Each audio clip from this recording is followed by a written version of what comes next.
नमस्कार। मैं Vasudev.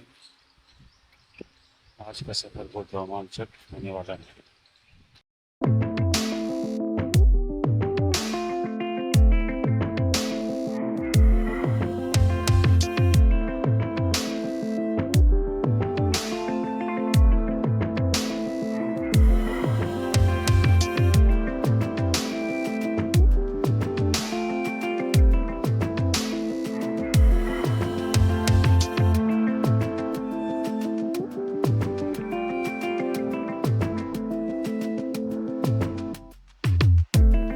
In the light of the moon,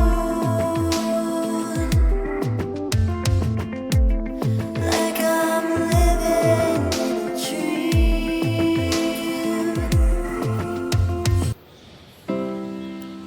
video शुरू करने से पहले मेरी आपसे एक रिक्वेस्ट है कि अगर आपको मेरी वीडियोस पसंद आती हैं तो प्लीज़ लाइक, शेयर और कमेंट ज़रूर करें। आपके ऐसा करने से मुझे और भी अच्छी वीडियोस बनाने के लिए मोटिवेशन मिलेगा।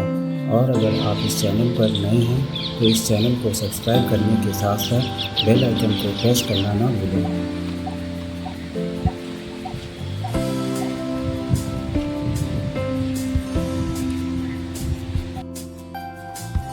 कहते हैं इस दुनिया में दो ही जगह ऐसे हैं जहाँ इंसान बिना शर्त सुकून पाता है, एक माँ की गोद में और दूसरी प्रकृति के बाहों में। तो चलिए आज फिर एक आवारापन सफ़र शुरू करते हैं भोपाल के हरियाली, झीलों, पक्षियों और यादों के साथ। शायद इसलिए मुझे ये जगहें अपनी ओर खींचती हैं क्योंकि प्रकृति में मुझे माँ का सुकून महसूस होता है और हर नए सफ़र में ऐसा लगता है जैसे मैं माँ को अपने साथ घुमा रहा हूँ।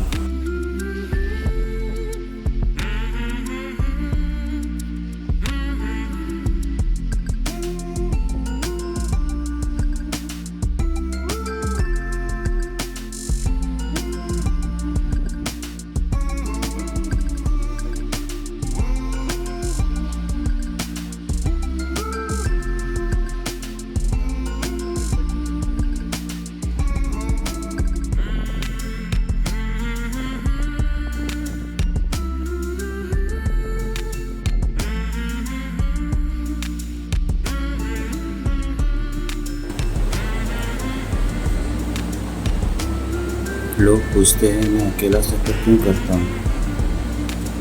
कैसे बताऊँ मैं अकेला नहीं हूँ। हर रास्ते पर माँ मेरे साथ चलती है।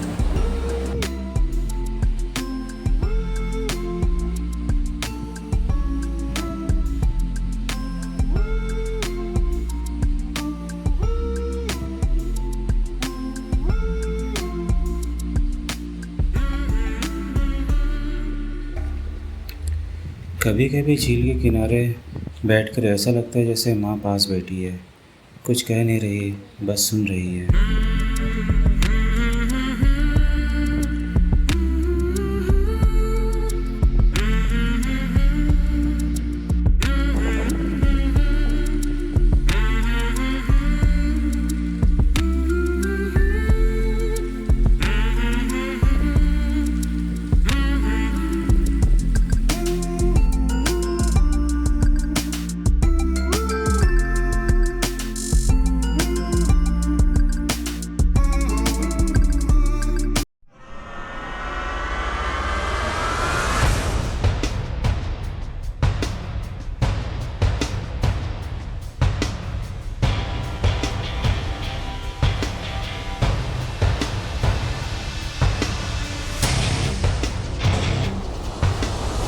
भोपाल का बड़ा तालाब, जिसे आज भोजताल भी कहा जाता है, लगभग 11वीं सदी में राजा भोज द्वारा बनवाया गया था।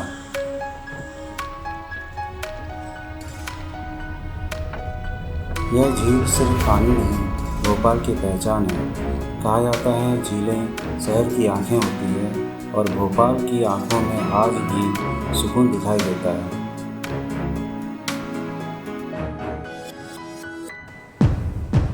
नाव पानी पर चलती रही और मुझे माँ की याद आती रही। जिस तरह से नाव हमें डूबने नहीं देती उसी तरह माँ भी जिंदगी के तूफानों में हमें डूबने नहीं देती।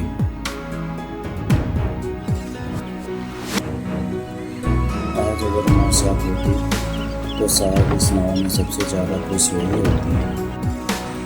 हम यहाँ पहुँच चुके हैं तकिया टापू। इसे तकिया टापू कहते हैं। ये करीबन 600 साल पुराना है ये टापू, और ये बड़े तालाब के बीचों बीच बहुत ही सुंदर टापू है।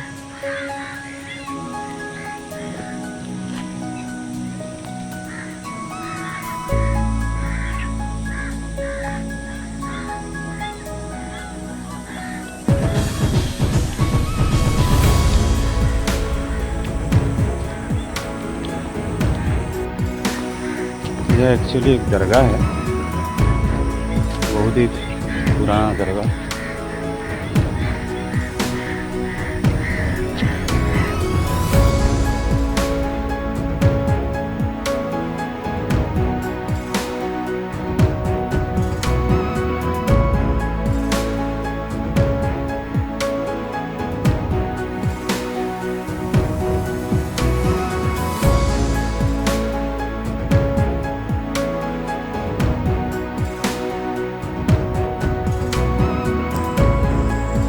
बड़े तालाब के बीचों बीच स्थित तकिया टापू बचपन से भोपाल की शांति और खूबसूरती का हिस्सा रहा है। यह जगह सिर्फ एक टापू नहीं बल्कि शहर के शोर से दूर एक शांत एहसास है।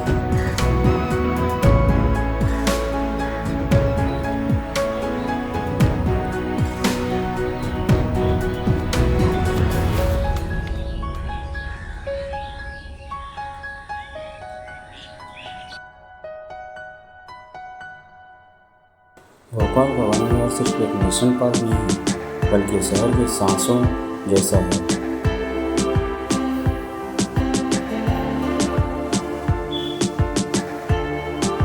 आज हरियाली का एक खूबसूरत संसार बन चुका है।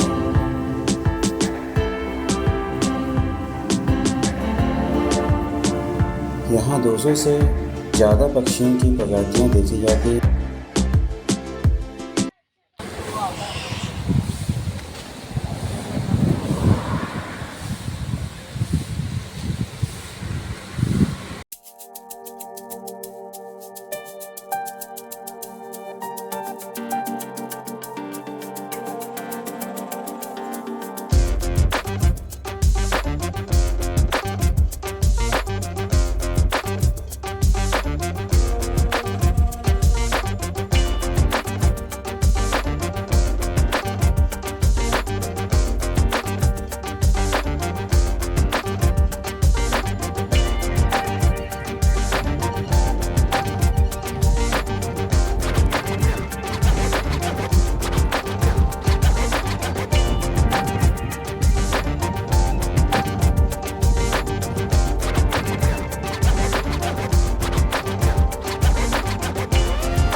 हर साल सर्दियों में हज़ारों प्रवासी पक्षी इस झील पर आते हैं, कुछ कश्मीर से, कुछ दूर देशों से।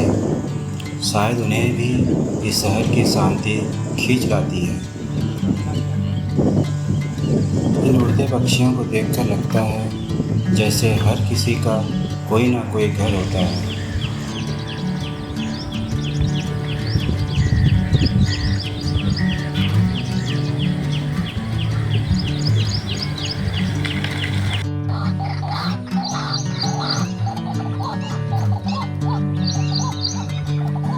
Bring me into golden sunlight. If I'm going with you, I know we'll get to the other side. Sinking in, I know this feels right. Catching a breeze, love moving through me like a wildfire, like a wildfire.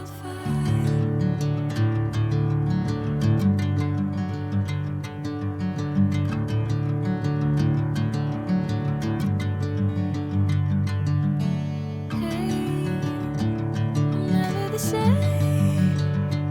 Whenever you're calling my name, I'm taking my sweet time. Hey, whatever the plan, I know I'm holding the best of me out of my कुछ यादें तस्वीरों में नहीं, एहसास में कैद होती है।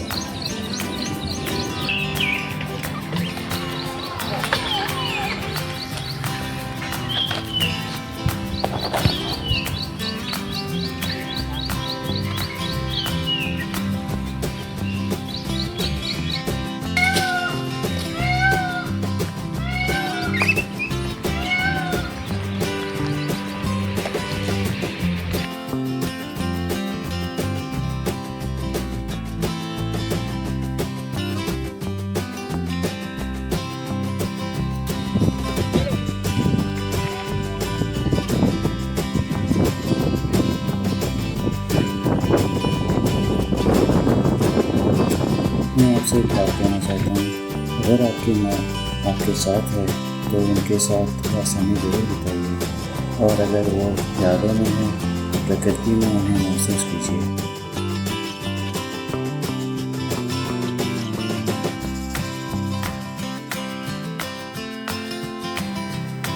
आज फिर समझ आया, और अपन सफ़र सिर्फ घूमना नहीं होता, कभी कभी ये खुद को डूबने से बचाने का तरीका भी होता है। मिलते हैं अगले और अपन सफ़र में। धन्यवाद।